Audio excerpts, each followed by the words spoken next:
आप सोचते तो होंगे कि यूनिवर्स 7 का गॉड ऑफ डिस्ट्रक्शन वीरस कहाँ से आया,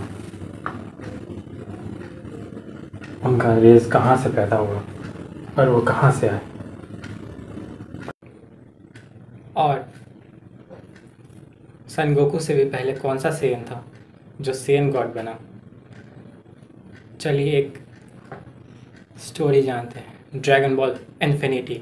यह कहानी जॉर्डन ने लिखी है, तो हो सके आप इनके जाके फॉलो और को योकीना अल्वेया सिटी के अंदर ले जाती है। अब आगे की कहानी। और सालों बाद अल्वेया सिटी कुछ इस तरह का दिख रहा है। तभी एक जगह बहुत ही गार्ड ने कहा, और ज़ोर से खींचो तुम लोग। और युवा ताइमा शहर में निर्माण कार्य के लिए पत्थर खींच रहा होता है और रुककर अपना चेहरा पोंछता रहता है। तभी पीछे से एक हाथ आता है और उसके पूंछ को पकड़ कर खींचता रहता है। और सिपाही कहता है, अरे काम पे वापस जाओ। तभी एक महिला को घबराहट होती है। दूसरे ओर ढोल नगाड़े बजने लगते हैं, तो वहाँ फ़ैरो आते रहते हैं और सब लोग उनके सम्मान के लिए झुककर उनको सम्मान कर रहे थे। तभी लॉर्ड नूब को उसी भीड़ के पीछे एक लड़का पत्थर खींचता हुआ नज़र आता है। तभी लॉर्ड नूब कहते हैं, यह तो वही लड़का है, ये तो बहुत मजबूत हो गया है।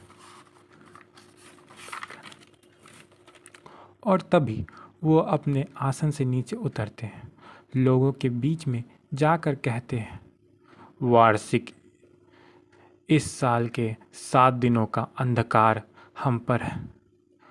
और जोर से कहते हैं,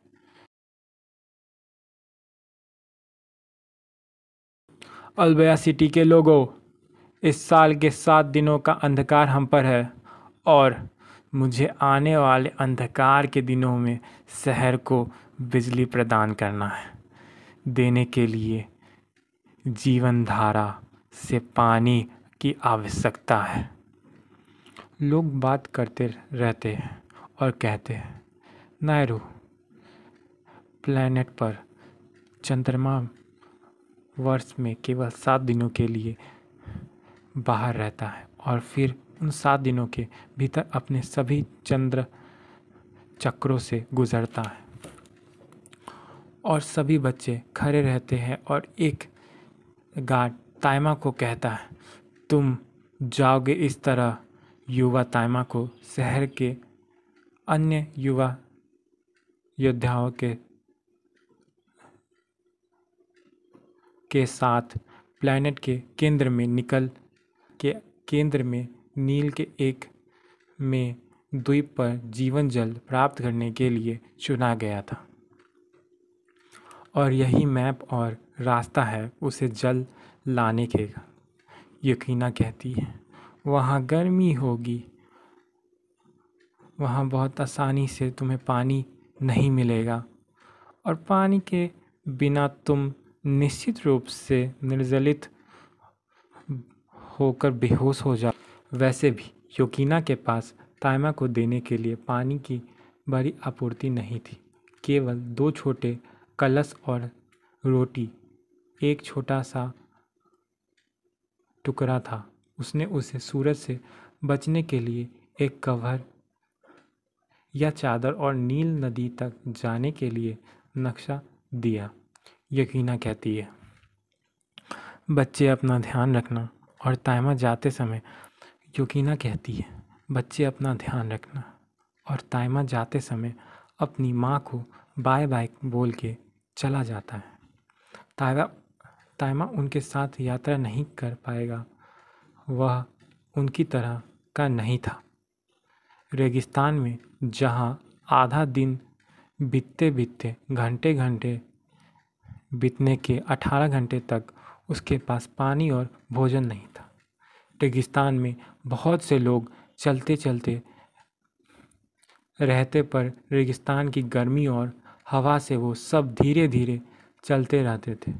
दूसरी तरफ ताइमा रेगिस्तान में चलता ही जाता है। तभी बहुत तेज़ हवाएं चलने लगती है। तभी ताइमा ज़मीन पर बैठ जाता है क्योंकि पानी और गर्मी से थक जाता है और उसका गला सूखने लगता है और वो ज़मीन पर बेहोश होकर गिर जाता है और तभी वो बेहोशी के हालत में किसी के पैर के नीचे लेटा रहता है। कहीं से एक आवाज़ आती है, क्या तुम प्यासे हो? और ताइमा एक अचानक दूसरी ओर देखता है। तभी दूसरा लड़का नेहरू प्लेनेट का रहता है और कहता है, क्या तुम आत्महत्या कर रहे हो क्या, या कुछ और?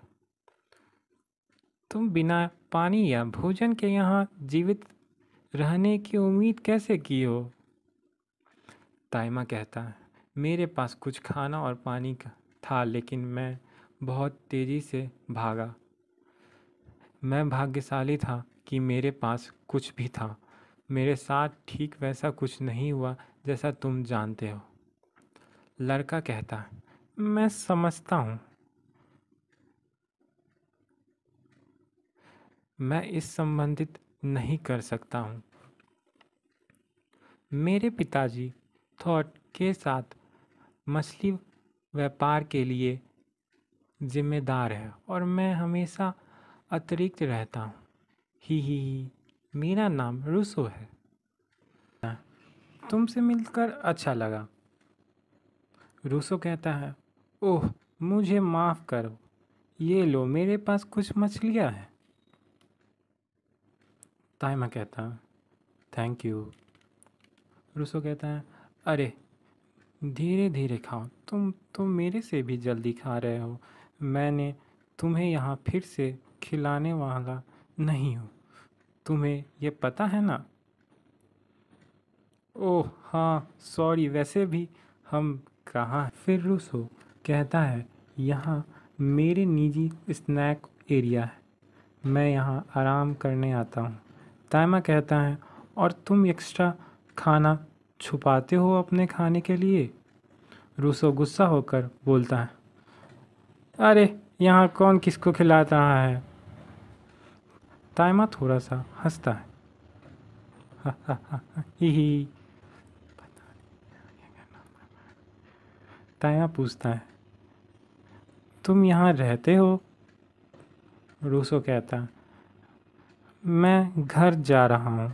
वैसे भी तुम तो नील नदी से दूर नहीं हो और तुमको इससे आगे बढ़ने के लिए तैयार होना होगा। कहता है, मेरे पिताजी का यहाँ एक झोपड़ी है जहाँ मैं रहता हूँ। यह एक रुकने का जगह है भी है, यहाँ अतिरिक्त रुकते हैं। लेकिन वह पानी के करीब जाने के लिए बहुत सारे बहादुर में से एक हैं और उन्होंने मेरे आँखों में हमेशा उनके लिए आदर रहता है।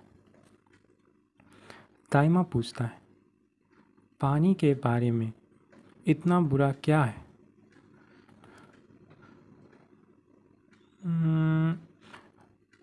अच्छा, मैंने सुना है कि यदि आप अंदर गिर जाते हो तो आप बाहर नहीं निकल सकते हो और उसकी मृत्यु निश्चित है।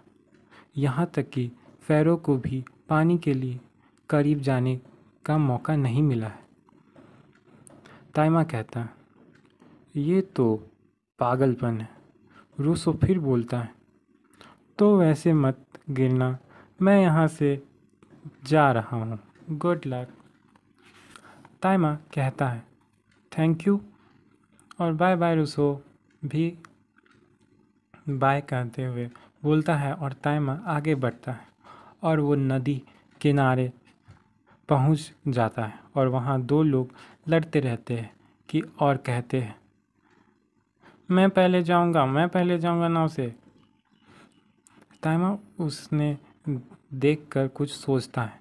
ताइमा बोट के पास पहुंचता है और सोचता, और दूसरी ओर दोनों लोग गाली देकर बात कर रहे होते हैं। ताइमा को एक आइडिया आता है और नाव पे कुछ लिखा रहता है। उस पे लिखा है, अपने पंख फहराओ। और वो बोट पे चढ़ जाता है और चप्पू उठा लेता है और कहता है, वाह ये तो अच्छा है। वहाँ बीच में आइलैंड है और वहाँ उसे आगे आइलैंड दिखता है और तभी उसके बगल से पानी में से एक बड़ी फिश छलांग मारती है। ताइमा उसको देखकर हैरान रहता है और वो मछली सीधा आइलैंड पर किनारे पर गिर जाता है और उसे देख ताइमा तेज़ी से बोट चलाने लगता है और फिश को पकड़ लेता है और कहता है, तुम यहाँ मुझे खाने वाला था पर पर अब मैं तुम्हें सूरज में पकाने वाला हूँ। और वो सूरज के किरणों के बीच मछली को पकाने के लिए छोड़ देता है और ताइमा एक गुफा में जाते रहता है। ख़त्म होता है। अब अगली बार आगे क्या होता है नेक्स्ट चैप्टर में पता चलेगा। सो अगर आपको इस तरह की और वीडियोस चाहिए तो हमारे चैनल को सब्सक्राइब और वीडियोस को लाइक शेयर और कमेंट करें। थैंक यू, धन्यवाद।